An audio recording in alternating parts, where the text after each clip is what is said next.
అనవసరంగా ఆవేశపడ్డాడు, కొడుక్కి టీసీ తీసుకొని వెళ్ళిపోయాడు. అదేంటో చెప్తాను వినండి. ప్రేయర్ 9 గంటలకు స్టార్ట్ అయ్యి పిల్లలందరూ లేట్ కమ్మర్స్ అందరూ బయట వెయిట్ చేస్తుంటే ప్రేయర్ కంప్లీట్ చేసుకొని 9:10కి ప్రిన్సిపల్ గారు బయటకు వచ్చి ఎవరెవరైతే లేట్గా వచ్చారో వాళ్ళని క్వశ్చన్ చేస్తూ నార్మల్గా వాళ్ళ చేత గుంజలు తీపిస్తుంటే ఈ లోపల ఒక తండ్రి 9:15కి వాళ్ళ కొడుకుని దింపేసి కార్ రివర్స్ చేస్తూ వాళ్ళ కొడుకు బయటే ఉన్నాడని తెలిసి మళ్ళీ కార్ ఆప్ బయటకు వచ్చి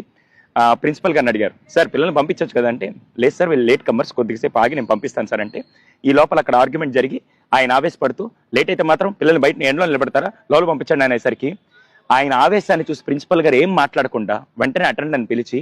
టీసీ ఫామ్ తీసుకురమ్మని చెప్పి టీసీ ఫామ్ ఫిల్ చేసి ఆ అబ్బాయి తండ్రికి ఇచ్చేశాడు. అప్పటిదాకా వాయిస్ రైజ్ చేసిన తండ్రి సడన్ గా వాయిస్ తగ్గించి అదేంటి సార్ టీసీ ఇస్తున్నారంటే, సార్ చదువు ఎక్కడ నేర్పించవచ్చు కానీ పిల్లలకి నేర్పించాల్సింది ఈ వయసులో డిసిప్లైన్, అందులో లేటుగా వచ్చారు కాబట్టి నేను ఆ డిసిప్లైన్ ఈ స్కూల్లో ఈ వయసులో నేర్పించకపోతే రేపు పెద్దయ్యాక వాళ్ళు ఎక్కడ నేర్చుకోలేరు, అటువంటి డిసిప్లైన్ నేను నేర్పిస్తుంటే ఇంతమంది పిల్లల ముందు మీరు నన్ను క్వశ్చన్ చేశారంటే ఇటువంటి పేరెంట్స్ నాకు వద్దు సార్ అని చెప్పి టీసీ ఇచ్చేసి పంపించేశారు. చూసే వాళ్ళందరూ క్వశ్చన్ అడుగుతాను, మీలో ఎంతమంది చిన్నప్పుడు స్కూల్కి లేటుగా వచ్చినందుకు పీఈటీ సార్ చేత దెబ్బలు తిని ఆ తర్వాత అక్కడ గోడ కుర్చీయో లేకుంటే గుంజిళ్ళు తీసి పనిష్మెంట్ తీసుకొని ఆ రోజు డిసిప్లిన్ నేర్చుకున్నారు కాబట్టి ఈ రోజు సమాజంలో గౌరవంగా ఉన్నాం. ఈ జనరేషన్కి ముఖ్యంగా కావాల్సింది టెక్నాలజీ, చదువు అదంతా సెకండరీ, ఫస్ట్ కావాల్సింది డిసిప్లిన్ అండి. అది నేర్పించే బాధ్యత అటు తల్లిదండ్రులు ఇటు స్కూలు ఖచ్చితంగా తీసుకోవాలి.